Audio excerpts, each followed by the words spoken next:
നമസ്കാരം. തുളസി ചേട്ടനെ കുറിച്ച് തന്നെ പറയാനുണ്ട്.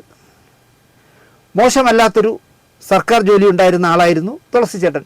കോർപ്പറേഷൻ മുനിസിപ്പാലിറ്റിയിൽ കോർപ്പറേഷനിലുമായിട്ട് സിനിമയുടെ പളപളപ്പിലുണ്ടായിരുന്ന ഉദ്യോഗം വലിച്ചെറിഞ്ഞ് ഒടുവിൽ ജീവിക്കാൻ ഗത്യന്തരം ഇല്ലാതെ പോയ പലരെയും എനിക്കറിയാം.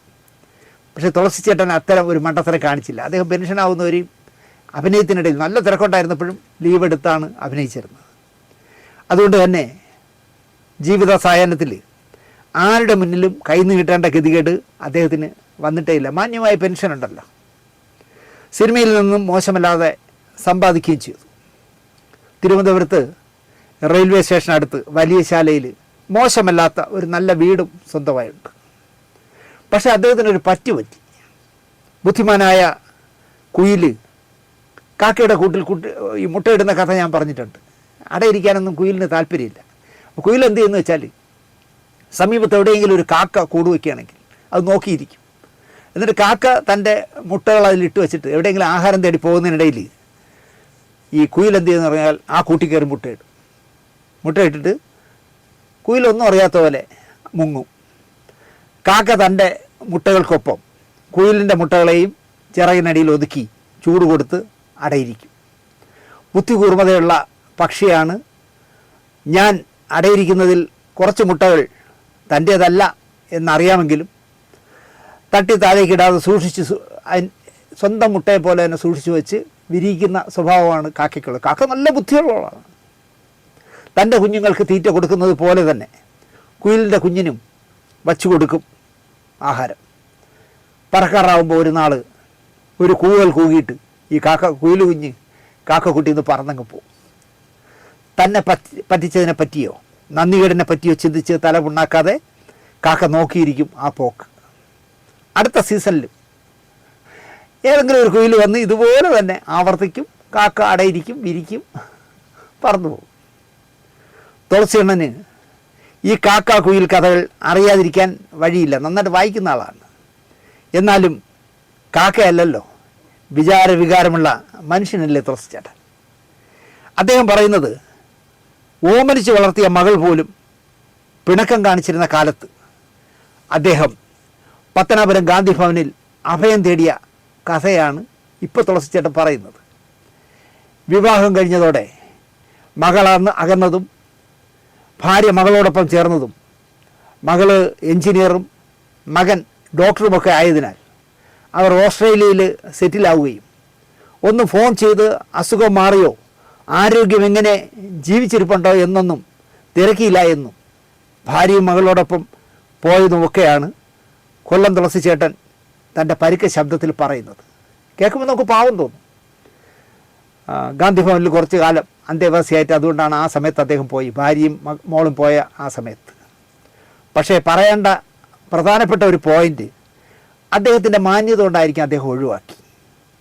നല്ല ബന്ധമുണ്ടെങ്കിലും തുളസി ചേട്ടൻ്റെ സ്വകാര്യതകൾ ഞാൻ ഇതുവരെ ചോദിച്ചിട്ടില്ല. പലതും പലതവണ പറഞ്ഞിട്ടുണ്ടെങ്കിലും അദ്ദേഹം ഇങ്ങോട്ടും ചിലത് മനസ്സ് തുറന്ന് എന്നോട് പറഞ്ഞിട്ടില്ല. അകാലത്തിൽ ഭർത്താവ് മരിച്ചപ്പോൾ സുഹൃത്തിൻ്റെ ഭാര്യയെയും മകളെയും തുളസി ചേട്ടൻ ഏറ്റെടുത്തതാണ്. കാക്കക്കൂട്ടിൽ കുയിൽ മുട്ടയിട്ടതുപോലെ. ഗസറ്റ് റാങ്ക് ഉദ്യോഗസ്ഥനായ തുളസി ചേട്ടൻ തനിക്ക് കിട്ടുമായിരുന്ന നല്ലൊരു ജീവിതത്തെ വേണ്ടാന്ന് വെച്ചിട്ടാണ് അമ്മയെയും മകളെയും സ്വീകരിച്ചത് എന്നാണ് എനിക്കറിയാവുന്ന വിശേഷം. നേരത്തെ പറഞ്ഞതുപോലെ കുയിലി ചെയ്തതുപോലെ ചെയ്തു എന്ന് വിചാരിച്ചാൽ മതി തുളസിച്ചേട്ടാ. തുളസിച്ചേട്ടൻ എന്തായാലും അന്തസ്സാരി ജീവിക്കുകയല്ലേ, വിട്ടുകളാ. അതിനെപ്പറ്റി വീണ്ടും വീണ്ടും തല പുണ്ണാക്കി ബി.പി കൂട്ടണ്ട. അടുത്ത കഥയും ഒരു അനാഥയുടെ കഥയാണെന്ന് പറയാം. ലൗലി എന്ന് പറഞ്ഞ അഭിനേത്രിയെ ടി വി കാണുന്ന സീരിയൽ കാണുന്ന ആൾക്കാർക്കൊക്കെ അറിയാമെന്നാണ് എൻ്റെ വിശ്വാസം. 10-12 സിനിമയിലും അവർ അഭിനയിച്ചു. എൻ്റെ ഏതൊക്കെയോ സീരിയലുകളിൽ ലൗലി ബാബു അഭിനയിച്ചിട്ടുണ്ട്. നാടക രംഗത്ത് നിന്നാണ് സീരിയലിലെത്തിയത്, സീരിയലിൽ നിന്നാണ് അവർ സിനിമയിലെത്തിയത്. നാടകത്തിന് പോകുമ്പോലെ ചെറിയ ഒരു പെട്ടിയിൽ കുറച്ച് തുണികളുമായി നേരെ അവർ സെറ്റിലേക്കാണ് വരാറ്. അല്ലാതെ റൂമിൽ പോയി റെസ്റ്റ് എടുത്തിട്ട് വരാമെന്ന് പറയില്ല. പെട്ടിയും കൊണ്ട് സെറ്റിൽ വരും. ചിരിച്ച മുഖത്തോടെ സെറ്റിലേക്ക് കയറി വരും. നല്ല സൗന്ദര്യവും നല്ല അഭിനയബോധവും കുലീനമായ പെരുമാറ്റവുമുള്ള അഭിനേത്രി സെറ്റിൽ ചന്തയെ പോലെ കലബല വർത്തമാനമൊന്നുമില്ലാതെ ഒതുങ്ങി ജീവിക്കുന്ന നടിയാണ് ലവ്ലി ബാബു. പലതും പലപ്പോഴും എന്നോട് പങ്കുവച്ചിട്ടുണ്ട്. സിന്ധുവുമായി വളരെ അടുപ്പമുണ്ടായിരുന്ന അഭിനേത്രിയാണ്. അവർ ഇപ്പോൾ കൊടുത്തിരിക്കുന്ന വാർത്തകളിലൊക്കെ കൊടുത്തിരിക്കുന്നതിൽ പറയാത്ത ഒരു കാര്യമാണ് ഞാൻ ആദ്യം പറയുന്നത്. എസ്.എൽ. പുരം സദാനന്ദൻ്റെ സൂര്യസോമയിൽ ലവ്ലി അഭിനയിക്കാൻ ചെന്നു. അവിടെ വെച്ച് അദ്ദേഹത്തിൻ്റെ ബന്ധുവായ ഒരാളിനെ പരിചയപ്പെടുകയും ഈ ബാബുവിനെ പരിചയപ്പെടുകയും പ്രണയിച്ച് ഇരുവരും വിവാഹിതരുമായി. സിംഹം ഉറങ്ങുന്ന കാട് എന്ന നാടകം എഴുതിയ എസ്.എൽ. പുരം ഒരു സിംഹമായിരുന്നു എന്ന് ഞാൻ പറയണ്ടല്ലോ. നിങ്ങളുടെ വിവാഹവും പ്രണയവും ഒക്കെ സദാനന്ദ സാർ അംഗീകരിച്ച് തന്നോ എന്ന് ഞാനൊരിക്കൽ ലവ്ലിയോട് ചോദിച്ചു. അർത്ഥവത്തായ ഒരു ചിരി ലവ്ലി ബാബു ചിരിച്ചത് ഇപ്പോഴും എൻ്റെ മനസ്സിലുണ്ട്. അദ്ദേഹം അംഗീകരിച്ചിരുന്നില്ല. ഏത് വിപ്ലവകാരിയുടെയും മനസ്സിൽ ഒരു ബൂർഷ ഉണ്ടായിരിക്കാം എന്നാണ് എനിക്കപ്പോൾ തോന്നിയത്. അതുപോട്ടെ, ലവ്ലി നാടകത്തിൽ നിന്നും സീരിയൽ രംഗത്തെത്തി. വേഗത്തിൽ ക്യാമറയുടെ സാന്നിധ്യം പഠിച്ചെടുത്തു. ഒരുപാട് റീടേക്കൊന്നും അവർ എടുത്തതായി എനിക്ക് ഓർമ്മയില്ല. നല്ല ഡ്രസ്സിൻ്റെ ഒരു എന്താ പറയുക സെൻസുള്ള ആളായിരുന്നു ലവ്ലി. ഏതൊക്കെ സീരിയലിൽ എന്നോടൊപ്പം ഉണ്ടായിരുന്നു എന്ന് ചോദിച്ചാൽ എൻ്റെ ഓർമ്മയിൽ എനിക്ക് കിട്ടുന്നില്ല. അനിയാത്രയിലൊക്കെ ഉണ്ടായിരുന്നു തോന്നുന്നു. അടുത്ത കാലത്ത് എപ്പോഴോ ലവ്ലി ബാബു എന്നെ വിളിച്ചു.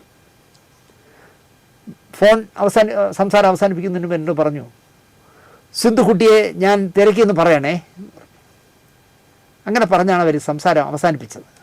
പക്ഷെ അപ്പോഴൊക്കെ വളരെ സന്തോഷവതിയായിരുന്നു. ഗിഫ്റ്റ് ഓഫ് ഗോഡ്, ഭാഗ്യദേവത, തന്മാത്ര, പ്രണയം, 4 പെണ്ണുങ്ങൾ, മേരിക്കൊരു കുഞ്ഞാട്, വെനീസിലെ വ്യാപാരി തുടങ്ങി 18ഓളം സിനിമകളിൽ ഇതിനിടയിൽ ലവ്ലി ബാബു അഭിനയിച്ചു. ഇപ്പോൾ ലവ്ലിയെ ഓർക്കാൻ കാരണം, ലവ്ലിയെ മുന്നിൽ കണ്ടാൽ കെട്ടിപ്പിടിക്കാൻ തോന്നുന്ന ഒരു സൽപ്രവൃത്തി അവർ ചെയ്തത് അറിഞ്ഞപ്പോഴാണ്. ലവ്ലി അമ്മയ്ക്ക് ആണും പെണ്ണുമായി ഒറ്റ മോളാണ്. അച്ഛൻ നേരത്തെ മരിച്ചു. അമ്മയ്ക്കിപ്പോൾ 92 വയസ്സുണ്ട്. സ്വാഭാവികമായും ലവ്ലിക്ക് തോന്നുന്ന അമ്മയോടുള്ള ഇഴയെടുപ്പം ഭർത്താവിൻ്റെ മക്കൾക്കോ തോന്നണമെന്നില്ല. അത് തന്നെ സംഭവിച്ചു. അപ്പോൾ സ്വാഭാവികമായും ശയ്യാവലംബയാകുന്ന ഹതഭാഗ്യരെ നടത്തള്ളാൻ, ഇപ്പം അങ്ങനെ നടത്തള്ളലാണല്ലോ ഉള്ളത്. ഗുരുവായൂരിലോ ഓച്ചറയിലോ ഒക്കെ കൊണ്ടുവന്ന് നടതള്ളും. നിൻ്റെ അമ്മയെയും അങ്ങനെ ചെയ്യാൻ കെട്ടിയവൻ ഉപദേശിച്ചു. ഇനി അങ്ങോട്ടുള്ള കേരളം, എനിക്കതാണ് ഇപ്പോഴത്തെ പേടി. നമ്മുടെ വർത്തമാന കേരളം ഇത്തരം നടതള്ളലിൽ മുന്നിലെത്തുമെന്നാണ് എനിക്ക് തോന്നുന്നത്. കാരണം മലയാളിയുടെ ശരാശരി വയസ്സ് ഇപ്പോൾ 86. നമ്മുടെ ആരോഗ്യമേഖല, ആഹാരം, മരുന്ന്, അന്തരീക്ഷം എല്ലാം ആരോഗ്യരംഗത്ത് ഗുണകരമാവുന്നു. വീടിന് വേണ്ടാത്തവർ ശല്യം പോലെ ജീവിക്കുന്നു, ചാകുന്നില്ല. അതാണ് ഇപ്പോഴത്തെ ഏറ്റവും വലിയ പ്രശ്നം. അതുകൊണ്ടാണ് ഈ അനാഥമന്ദിരങ്ങൾ. ഞാനിപ്പോൾ താമസിക്കുന്നതിൻ്റെ എതിർവശത്ത് 3 നിലയുള്ള ഒരു ക്രിസ്ത്യൻ ഹൈടെക് ആളുകളെ താമസിപ്പിക്കുന്ന അനാഥമന്ദിരമാണ്. അതിലൊരാൾ ചില സമയം അദ്ദേഹത്തിന് എന്തെങ്കിലും നൊസ് വരുമ്പോൾ, വലിയ ഗേറ്റാണ്, ഗേറ്റ് എപ്പോഴും പൂട്ടിയിട്ടേക്കും വയസ്സായ ആളായതുകൊണ്ട് പുറത്തെങ്ങും പോകാതിരിക്കാൻ. ആ ഗേറ്റിൽ ഒരു കസേരയിട്ട് വന്നിരുന്നിട്ട് കൈ ഗേറ്റിനകത്തൂടെ പുറത്തേക്ക് ഇട്ടിട്ട് നരേന്ദ്രമോദി സിന്ദാബാദ് എന്ന് പറഞ്ഞ് മണിക്കൂർ കണക്ക് മുദ്രാവാക്യം വിളിച്ചുകൊണ്ടിരിക്കും. അപ്പം ഞാൻ ഗേറ്റിൽ വെച്ചിരിക്കുന്ന കൂടിനകത്തുനിന്ന് പത്രം എടുക്കാനായിട്ട് വരുമ്പോൾ ഇദ്ദേഹം തകർത്ത മുദ്രാവാക്യമായിരിക്കും. ഞാൻ ഗേറ്റിൽ ആരുമില്ല പ്രേക്ഷകർ, ഞാൻ ഗേറ്റിൽ നിന്നിട്ട് ഇങ്ങനെ ആക്കും, പോവും. നമ്മളൊരു 2 ദിവസം കഴിഞ്ഞ് വരുമ്പോൾ ഇദ്ദേഹം മുദ്രാവാക്യം വിളിക്കുന്ന ആൾ മാറി, പിണറായി വിജയൻ സിന്ദാബാദ് എന്നാണ് വിളിക്കുന്നത്. അപ്പോൾ ഈ ആരോഗ്യ മേഖലയിൽ നമ്മൾ ഒരുപാട് നേട്ടങ്ങൾ കൈവരിച്ചതിൻ്റെ ഏറ്റവും വലിയ കുഴപ്പം എവിടെയെന്ന് ചോദിച്ചാൽ, ഞാൻ പറയുന്നത് ഒരു 10-70 വയസ്സൊക്കെ ആകുമ്പോൾ വൈൻഡപ്പ് ചെയ്യണമെന്നേ ജീവിതം. ഇത് 70, 80, 90, 100 ഒക്കെ കടന്നു പോകുന്നു മലയാളി. അപ്പോൾ മക്കൾക്കും ചെറുമക്കൾക്കും ഒന്നും ഇവരെ വേണ്ടാതാവുന്നു. മിക്കവാറും പേരുടെ സമ്പന്നരായ ആൾക്കാരുടെ കാര്യമാണ് ഇതിൽ രസം. ഇവർ ഏക്കറിനൊക്കെ ഉണ്ടാക്കിയിടും, പക്ഷേ മക്കൾ വിദേശത്തായിരിക്കും. ഇവരിവിടെ ജോലിക്കാരെ വെച്ച് എത്ര കാലം നേരെ ജീവിക്കാൻ പറ്റും? എല്ലാം ഫോണിൽ കൂടെ കാണുകയുള്ളൂ. അമ്മച്ചി സുഖമാണോ എന്നൊക്കെ ഫോണിൽ കൂടെ ഓൺലൈനിൽ കണ്ടിട്ട് സംതൃപ്തി ഇടയിൽ മാത്രമല്ല ഇപ്പോൾ ഉള്ളൂ. അതുകൊണ്ട് തന്നെ ഈ എന്താ പറയുക, കട്ടിലൊഴിയാതെ കിടക്കുന്നത് വലിയ പ്രശ്നമാണ് എവിടെയെങ്കിലും. അതുകൊണ്ട് തന്നെ തള്ളൽ മാത്രമേ ഉള്ളൂ ഇപ്പോൾ ഏക വഴി. എനിക്ക് വേണ്ടപ്പെട്ട ഒരാൾ പറഞ്ഞൊരു കഥ കൂടി ഇവിടെ പറയാം. ഭർത്താവില്ല, കുട്ടികളില്ല, ഒറ്റയ്ക്കാണ് ജീവിതം. സ്വന്തമായി വീടുണ്ട്. കൊച്ചു വീടാണെങ്കിലും നല്ല ക്യൂട്ടായ വീടും, മുറ്റത്ത് ആമ്പൽപ്പൂവിൻ്റെ കുളവും, അതിനകത്ത് നിറയെ മീനും മാവും പ്ലാവും ഒക്കെ നട്ട് സന്തോഷമായിട്ട് ജീവിക്കുന്ന ഒരു സുഹൃത്താണ് എൻ്റെ. ഒറ്റയ്ക്കേ ഉള്ളൂ എന്നുള്ള വിഷമമൊന്നും അവർക്കില്ല. ആകെ അവർ ഞായറാഴ്ച പള്ളിയിൽ പോകും, അത്രയേ ഉള്ളൂ, പ്രാർത്ഥനയ്ക്ക്. പിന്നെ മാസത്തിലൊരിക്കൽ എന്തോ ഇവരുടെ പള്ളിക്കാരുടെ അവർക്ക് ഫുഡ് കൊടുക്കുന്ന എന്തോ ഒരു ചടങ്ങുണ്ട്. അത് ചില മാസങ്ങളിൽ ഇവരെ വീട്ടിൽ വെച്ചായിരിക്കും. നന്നായിട്ട് ജീവിക്കുന്നു, മോശമല്ലാത്ത ബാങ്ക് ബാലൻസും ഒക്കെ ആയിട്ട് ജീവിക്കുന്ന ആളാണ്.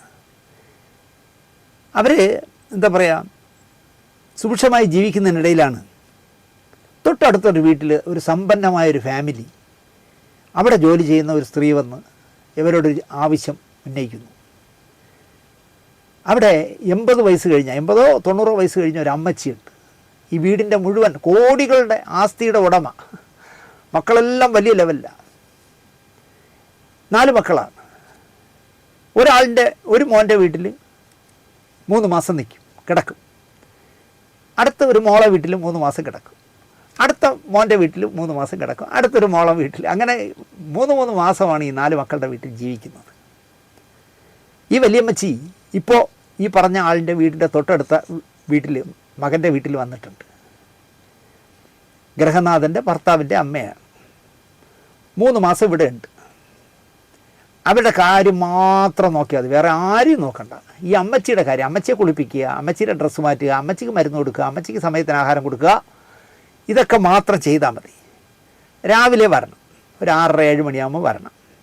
ഉച്ചയ്ക്ക് ഒരു 3 മണിക്കോ 4 മണിക്കോ വേണമെങ്കിൽ മടക്കാം. സുഭിക്ഷമായ ഭക്ഷണം തരും. 1000 രൂപ ദിവസം കൊടുക്കും. ആലോചിക്കുക, 1000 രൂപ അപ്പോൾ മാസം 30,000 രൂപയായി. അമ്മച്ചിയെ ഞാൻ പറഞ്ഞില്ലേ, കുളിപ്പിച്ച് സമയാസമയം ഭക്ഷണം കൊടുത്ത് അമ്മച്ചിയുടെ കഥയൊക്കെ പറഞ്ഞുകൊണ്ടിരുന്ന് പിന്നെ മരുന്ന് കൊടുത്ത് ഒരുമാതിരി കാര്യങ്ങളൊക്കെ എന്നാൽ അമ്മച്ചി ചെയ്യുകയും ചെയ്യും, സ്വയം ചെയ്യുകയും ചെയ്യും. അമ്മച്ചിക്ക് ചെറിയ പിടിവാശിയൊക്കെ ഉള്ളതുകൊണ്ടാണ് ചിലപ്പോൾ കിടന്നൊക്കെ കട്ടിൽ മൂത്രം ഒഴിച്ചാൽ കളയണേ. അപ്പോൾ ഡയാപ്പറൊക്കെ കെട്ടി അമ്മച്ചിയെ കിടത്തിയിട്ട് പോയാൽ മതി. മരുമകൾ ആ മുറിയിലേക്ക് വരേയില്ല. കൊട്ടാര തുല്യമായ വീടാണ് അമ്മച്ചിയുടെ പേര് വച്ചിരിക്കുന്നത്. അമ്മച്ചിയെ നോക്കുന്ന സഹായി ആയിട്ട് ഇപ്പോൾ പോയ ആളിനെ, എൻ്റെ സുഹൃത്തിനെ, അടുക്കളയിൽ പോലും കയറ്റില്ല. അടുക്കളയിൽ നിന്നും കാരണം നിങ്ങൾ അമ്മച്ചിയുടെ റൂമിൽ ഇരുന്നാൽ മതി. അടുക്കളയിൽ പോലും കയറ്റില്ല മരുമകൾ. അവരെ കുറ്റം പറയാനും പറ്റില്ല, കാരണം അമ്മച്ചിയുടെ തീട്ടും മൂത്രമൊക്കെ എടുക്കുന്നില്ലേ, അതുകൊണ്ടായിരിക്കാം. എന്നാൽ ഇവർക്കൊരു ജോലിക്കാരിയായിട്ട് പോകേണ്ട കാര്യമില്ല. ഒരമ്മച്ചിയോട് അമ്മച്ചിക്ക് സഹായം ചെയ്യാൻ വേണ്ടി പോയതാണ്. അമ്മച്ചിക്കും സഹായിക്കുമുള്ള ആഹാരം അടുക്കളയിൽ നിൽക്കുന്ന ജോലിക്കാരി സമയാസമയത്ത് വാതിലിൻ്റെ അവിടെ കൊണ്ട് കൊടുക്കും. അമ്മച്ചിയുടെ മറ്റ് 3 മക്കളും മരുമക്കളും ബന്ധുക്കളും ഒക്കെ അമ്മച്ചിയുടെ സുഖവിവരം അറിയാനായിട്ട് ഇടയ്ക്കിടയ്ക്ക് വരും. അമ്മച്ചിയുടെ പേരിൽ ചുരുങ്ങിയതൊരു 100 കോടി രൂപയുടെ ആസ്തി ഉണ്ടാവാം. വരുന്ന ബന്ധുക്കളെല്ലാം അമ്മച്ചി രാജകീയ കലയിൽ കിടക്കുന്നത് കണ്ട് ചുരുങ്ങിയത് 500-1000 രൂപ വീതം ടിപ്പ് പോലെ ഈ സഹായിക്ക് കൊടുക്കും എൻ്റെ സുഹൃത്തിന്. അടുത്ത മാസം അമ്മച്ചിയുടെ ഇവിടുത്തെ പൊറുതി അവസാനിക്കുകയാണ്, കാലാവധി കഴിയുകയാണ്, 3 മാസം കഴിയുകയാണ്. അടുത്തത് മകൻ്റെ വീട്ടിലാണ് അടുത്ത 3 മാസം. അപ്പോൾ മകനും മകൻ്റെ ഭാര്യയും വന്ന് ചട്ടം കിട്ടുകയാണ് ഈ സഹായിയോട്, നിങ്ങൾ എൻ്റെ വീട്ടിലും വരണം, ഇവിടുന്ന് കുറച്ച് ദൂരമല്ലേ ഉള്ളൂ, അവിടെ നിങ്ങൾ അമ്മയ്ക്ക് സഹായമായിട്ട് വരണം. അമ്മച്ചിയുടെ കൂടെ വന്നാൽ നിങ്ങൾക്ക് 1000 പോരായെങ്കിൽ 2000 രൂപ തരാൻ തയ്യാറാണ് ഡെയിലി. അപ്പോൾ 60,000 രൂപ ആലോചിച്ച് നോക്കി.